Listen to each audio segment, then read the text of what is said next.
We are on day 3, and today in the series of stretches we said we'd go through some information on low back pain and low back pain stretches, and this is something that obviously affects a lot of people, whether you're 20 or 80 and even the kids these days. My 2 sons are competitive swimmers. They're competitive at a couple of different sports, and they get sore backs. So we're not alone. Apparently 80% of the population will have a sore back at some point in their time, and 80% of those will go on to have recurring back pain. So it really is something that's a bit of our modern age problem. So the stretches that we're going to go through this morning or this afternoon are probably what we'd name as generic stretches, which basically means nice and easy, nice and simple, nice and basic. They shouldn't be ones that would affect the majority of people, depending on what you've got. So bear in mind, especially if you do struggle with back pain, that if you have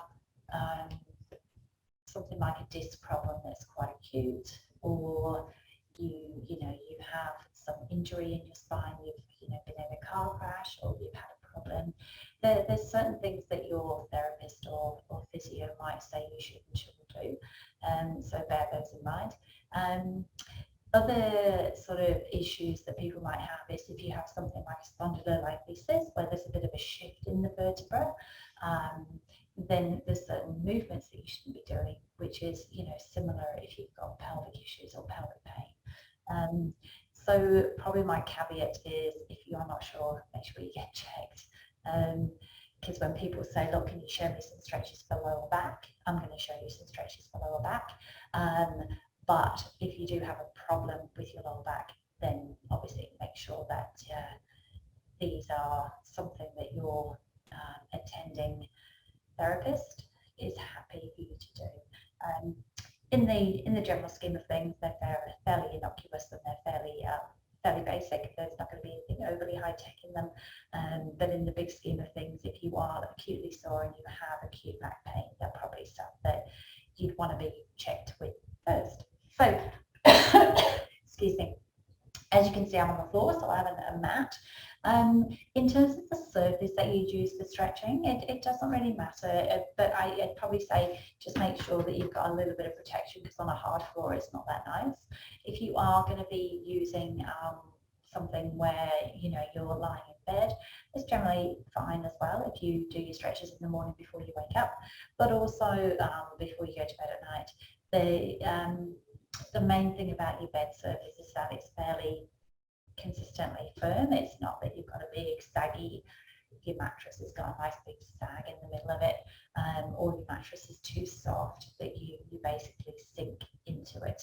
Okay, so if we start, I am just using a small rolled up towel, and I'm just going to use that for my head. I don't particularly like people lying flat. So, even if we're doing classes, I don't particularly like people being completely flat, because what we tend to see happens is when you lie completely flat. So if I'm sat here, I've got my head and it's on some support, everything looks nice. And if I straighten my legs out, I don't get pulled too far up. But if my head's flat here, we tend to see a lot of ribs come up, and you can see I've got a little bit of a hollow. Get my hand right underneath my spine here, where here there's just a small little, like my natural curve gap. Okay, so this position here tends to be, comfortable for some. If you're in back pain, sometimes it isn't, and maybe a small rolled up towel or roll under your knees will help you if you're there. For the purposes of today, we're just going to start with our knees bent up. And what I want you to think about doing is just feeling, excuse me, I've just got a tickle in my throat today. So when you're lying down, that you feel everything is supported. You don't feel like I'm tense and I'm off the mat or I'm off to bed, you want to feel that you can relax and let your body come down onto the mat. Okay, so our first little section for today is we're going to just work in straight lines to start with, and then we're going to work in knees side to side, and then we're going to start moving and getting hips and everything going as well. So in your straight line version, you're going to take a breath in. As you breathe out, just float a knee up towards the ceiling, and you can either place your hands behind the knee or the thigh and squeeze, or you can place your hands in front of the shin and squeeze. Okay, so what we're doing here is your muscles that are your QL muscles, so the muscle that goes from the base of your ribs and attaches onto the pelvis, can get quite tight and quite spasmy when you're sore. So we're just getting that to ease out. Now, as you squeeze and pull your knee in, you probably feel that your back flattens a bit. Okay, so same on the other side. We're just going to have a gentle squeeze in, and we're going to flatten the lower back into the bed. So breath in, float the leg up. Now, if you do struggle, you can always use, some of us can't quite reach sometimes, you can use a strap, or you can have a towel that you can use to just help you, depending on what your mobility is like. Now, the leg that's bent up, that's supporting me. If I also want to stretch the hip, I could, from that position here, slide my leg away, and then I've got a hip stretch on the other side. Okay. The only trouble with this is if you are tight, you're going to find that you lose here, because you'll find your hip flexors are tight.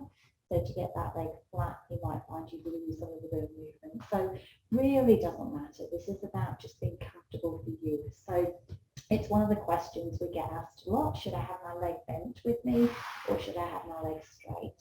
And it's really just personal preference. If you're comfortable and you like it straight because it gives you that stretch here, and you don't feel it lets go too much, you can do whatever works for you. Okay. So we're just going to do one more on each side. Knee into the chest. And I'm actually going to slide my leg away so I start to get a hip stretch. Now I've warmed up a little bit. And same on the other side. So obviously if you struggle with extending the leg and it pulls you into an arch, you might only go so far. This time we're going to take it, so we're going to the opposite shoulder. So the first stretch is doing a bit of glutes and lower spine.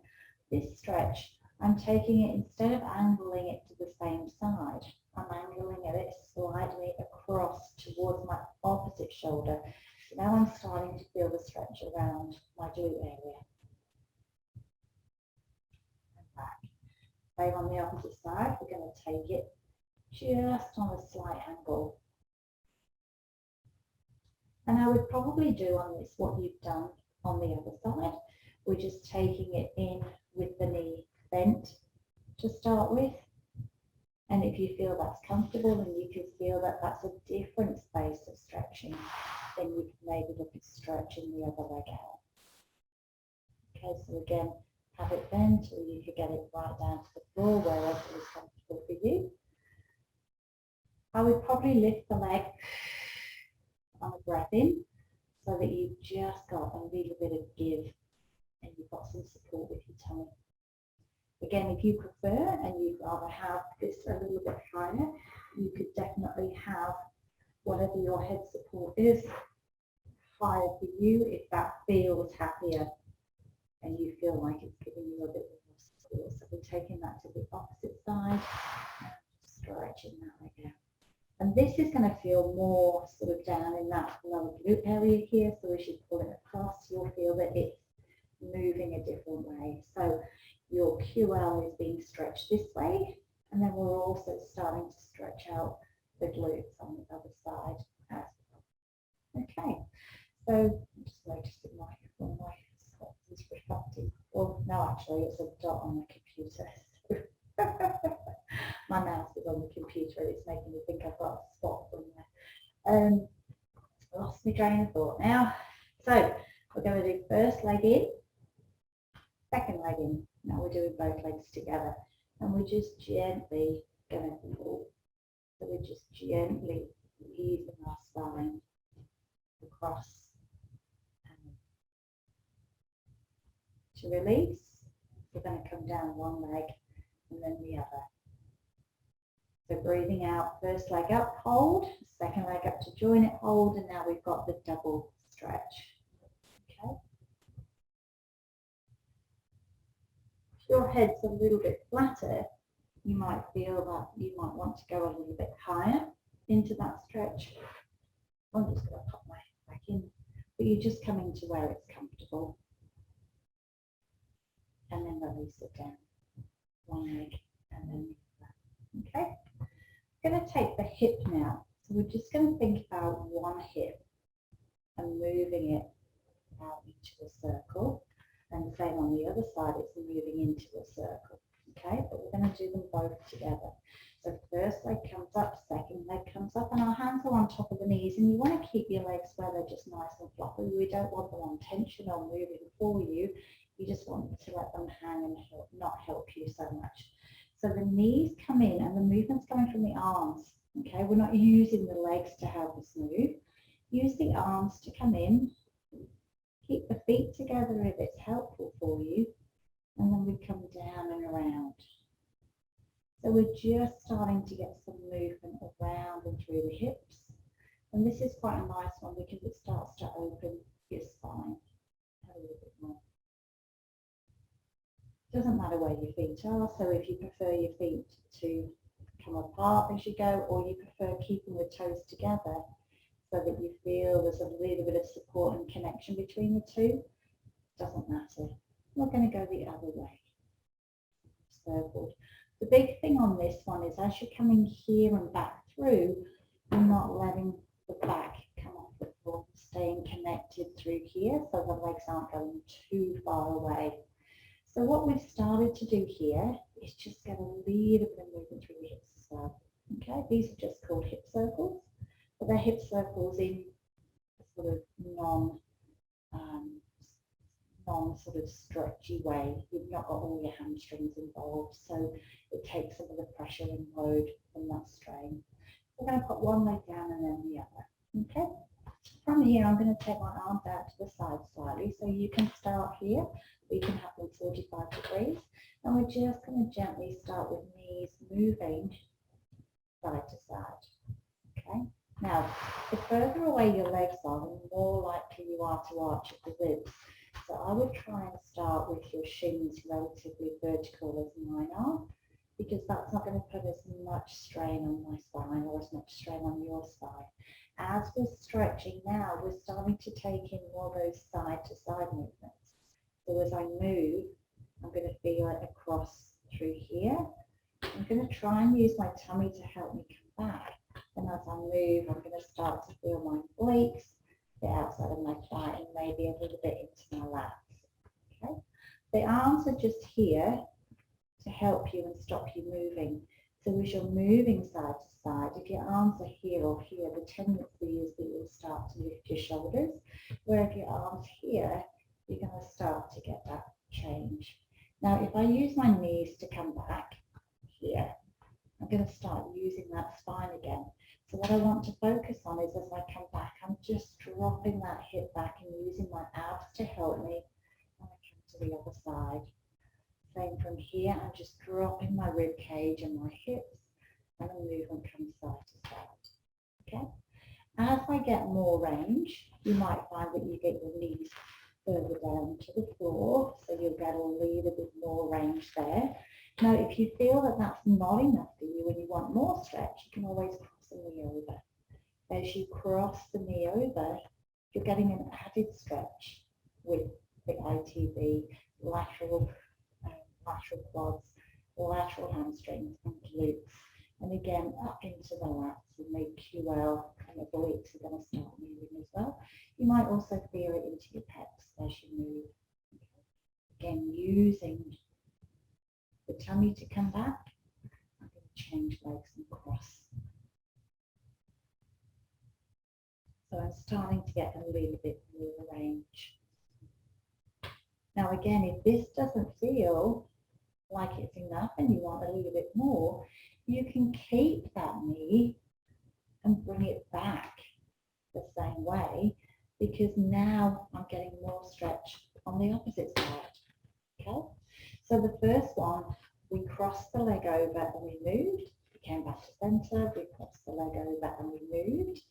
The progression from there is to cross the leg over and move. Breathe out. Take it a bit further if you want to. Use the tummy to come back.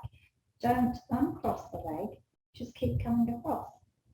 So this is a progression. Okay, if you're new to doing the stretches, I would do the others first and maybe start doing this one after 2 or 3 days when you feel comfortable. So I've changed legs. I'm going to come across with the knee on top.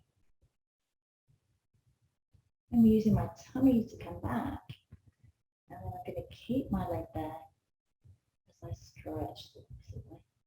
And again, I might be able to feel it into my pecs or into my abs or into my obliques, my ITB or my glute or my hamstring, depending on what is restricted or tight for you. Okay, so we've gone with stretches which have been knees to chest. We've done knee to chest with a leg extension to get the hip flexors. Then we've done knee to opposite shoulder and knee to opposite shoulder with hip extension to get the hip flexor and a little bit more of a torsion on the lower back. Then we've moved from there to stretching the back itself with 2 legs, and then we've moved from there to getting some circles with the legs, and then we've moved from there to knees side to side, and then we've moved from there to knees side to side with a crossover, and then knees side to side with a crossover and a pull back as well. Okay, so now we're going to take it where we are moving the hips a little bit more. So remember that our hamstrings are attached above and beyond into our pelvis. So the hamstring muscle attaches onto the pelvis. The pelvis attaches onto the lower back. So if our hamstrings are tight, they're going to pull the pelvis, which causes problems with the lower back. If our hamstrings are stretched and we're able to move it, you might find the pressure in your lower back is a little bit better. So with your hamstring, I would probably use a stretchy, if that works for you. We're going to put it around your thigh or around your foot and stretch into a hamstring stretch. And hold. If you're more comfortable and you prefer, you could have your knee to chest here and extend the leg up to the ceiling. Doesn't matter. Or if you're more comfortable and you're using the strap, you might want to start with the leg out and you come up into your hamstring stretch this way. Again, doesn't matter. It's just whatever's comfortable for you. We hold it. Might want to flex, and if you can't see, I want to flex and point my toe if I want to at the top. I might choose to extend that leg if I feel I want a bit more grounding as well. Which I like that yesterday. Back into center, and then swap legs over. Then come up into your stretch here and hold. You're going to maintain that position in space. Again, you might want to flex and point the toe. You might want to take it from a bend position and up. You might want to take it from your hamstring and up. Or you might want to take it where your leg is straight and you support and move it up towards the ceiling. Okay. The only thing I would say with your hamstring, which you're probably not going to be able to see, is if I come this way, is you can do it toe in and toe out as well. So as you're coming up into your stretch, you might want to turn toe out to get more of the lateral side of the hamstrings. You might want to turn toe in to get the medial side of the hamstring, and then straight line. So you can do 12 o'clock, 10 to, and 10 past, depending on what works for you. And that's the hamstrings. Okay. Then I would take it where you're going to take your knee into a glute stretch, which is one leg across, we thread the leg through, and we gently pull into a glute stretch. Okay.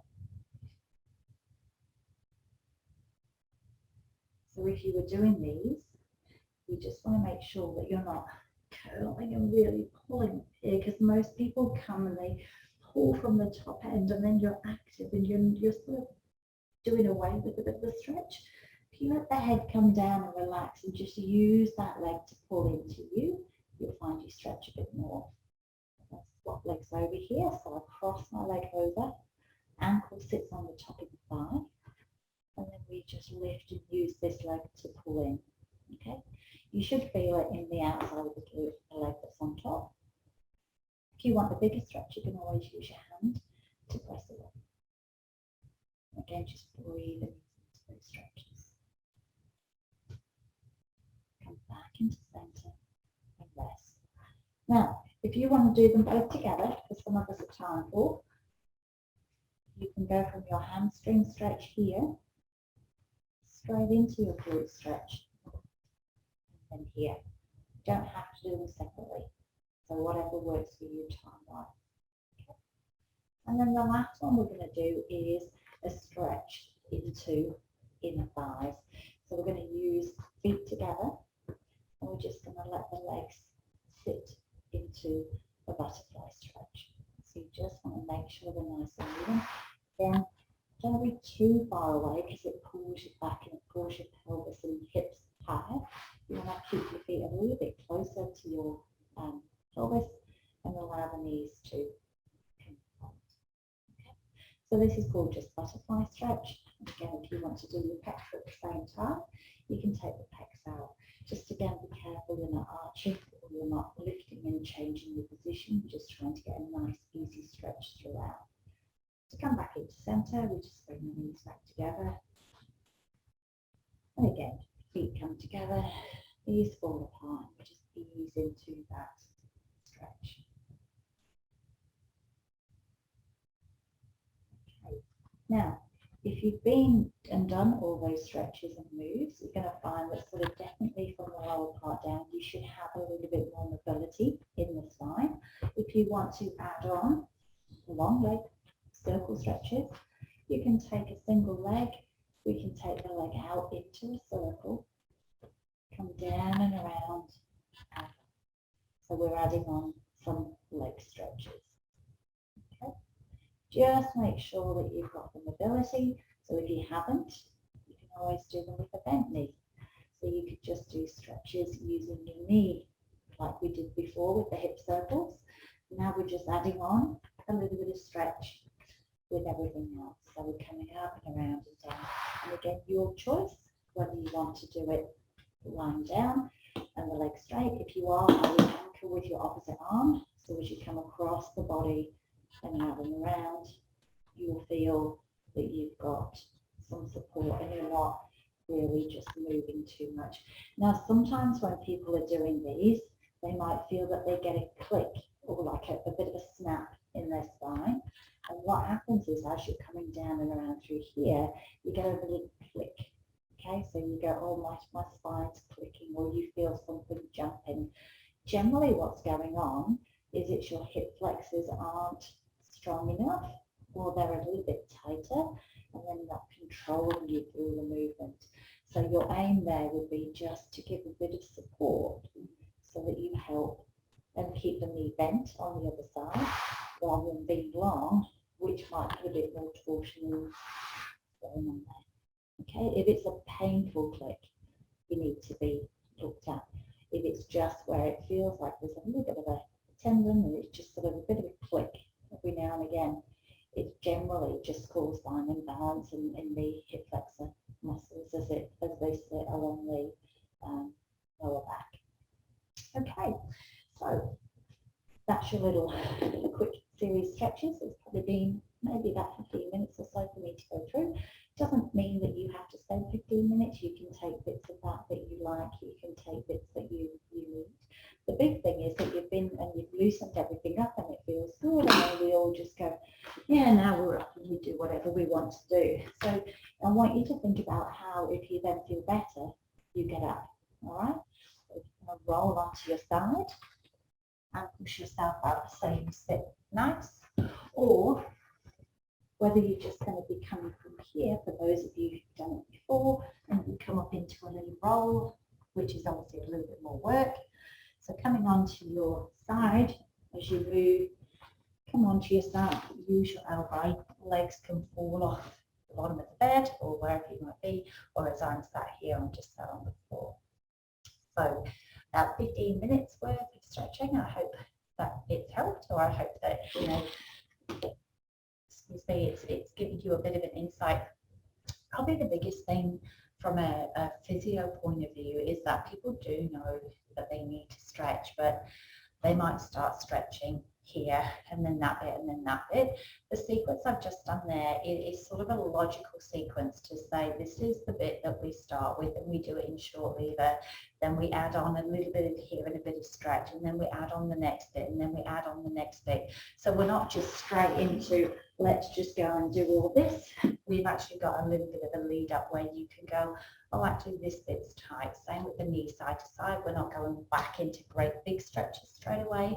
It's just gently feeling your way through, because at the end of the day, you know your body, you know where it's tight, and you'll know as you're doing things, oh, this feels, you know, I can do this side quite well, this feels like a little bit tighter. And it's the same, you know, for things where we have mobility. We might find that we can do a lot with this arm, but this arm's just tighter because we're not using it, or because we're right-handed, we've got a lot more reach and mobility and control with this, but left-handed, it's a little bit more cat-handed, and it does stuff, it just doesn't feel fluid. So the idea with your stretching is that you just start to move, and obviously the stretches that we've done there are what we call moving stretches. So you take a breath in, breathe out, ease into the stretch as you want to, take a breath in, breathe out, ease into the stretch. So use your breathing to help you. If you actually hold your breath, it's going to brace you, and it's very hard to then move because you're on a rigid breath. So if you're not sure, just check your breathing. Everything should be relatively comfortable. Everything should be relatively pain-free. So I hope you enjoyed lower back stretches for today. If you have any comments or anything, please feel free to flick me an email, or please feel free to comment on the video as well. We will be back, for those of you joining us in the live, or for those of you joining the program. It's Friday today, so we'll have 2 days where you can have a little play with what we've been doing so far over the weekend, and then we'll start back on Monday. So look forward to seeing you then, and hopefully you've got some feedback for me for Monday. So thanks for joining me. I shall come and turn this thing off, and have a great weekend, everybody. Take care.